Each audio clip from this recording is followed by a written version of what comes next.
கட்சி இன்றைய தினம் டெல்லி தெருக்களிலே அடமானம் வைக்கப்பட்டு சேல் அக்ரிமெண்ட் தான் போடல. அடமானம் வச்சுட்டு வந்துட்டாங்க. சேல் அக்ரிமெண்ட் எப்போ போடுவாங்கன்னு எனக்கு தெரியாது. ஆகவே அந்த சேல் அக்ரிமெண்ட் தான் பெண்டிங் இருக்கு. அதுவும் நடக்கும், வேற வழி இல்லை. ஏனென்றால் அவை சண்முகம் சாலையில் இருக்கின்ற தலைமை கழகம் டெல்லிக்கு மாற்றப்பட்டு விட்டதா என்கின்ற ஐயப்பாடு எடுகிறது. சகோதரி வானதி சீனிவாசன் சிரிக்கிறார்கள், பூனைக்குட்டி வெளியிலே வந்து விட்டது அப்படின்னு. அந்த பூனைக்குட்டி அடுத்த நாள் ஃப்ளைட் பிடிச்சு டெல்லிக்கு போகுது. அதுக்கு பின்னாடி முன்னாள் அமைச்சர் மத்தியானம் கிளம்பி போறார். முன்னாள் அமைச்சர் 2 பேர் இல்லை, நம்ம டிஸ்ட்ரிக்டை சேர்ந்தவரும் அதில் ஒருத்தர் இருக்கார், கேபி முனுசாமின்னு சொல்லி. அவரும் சேர்ந்து டெல்லிக்கு போறாங்க. இது நடந்தது. தங்கமணி மிஸ்ஸிங். போனதிலிருந்து இறங்குகின்ற வரை உள்துறை அமைச்சர் யார்? இந்த நாட்டினுடைய உள்துறை அமைச்சர்.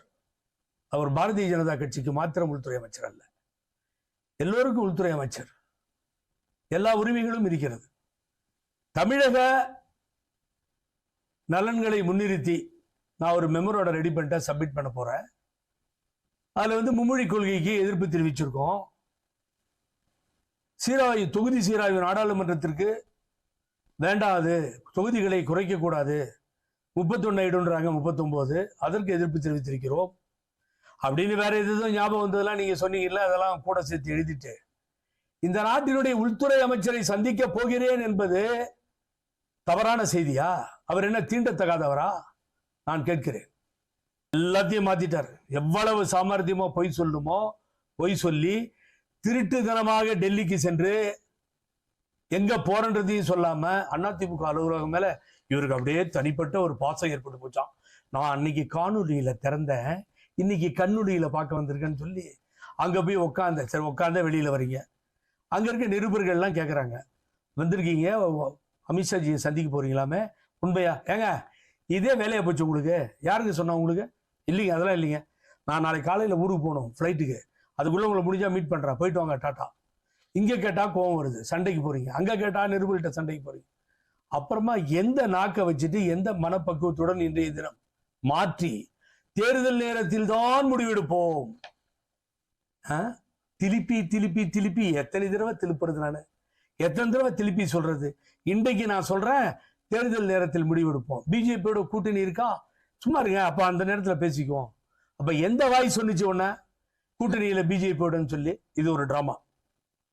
சோ 1000 பழனிசாமியை பார்ப்பதற்கு தகுதி படைத்தவர் உள்துறை அமைச்சர் அமித்ஷா அவர்கள்.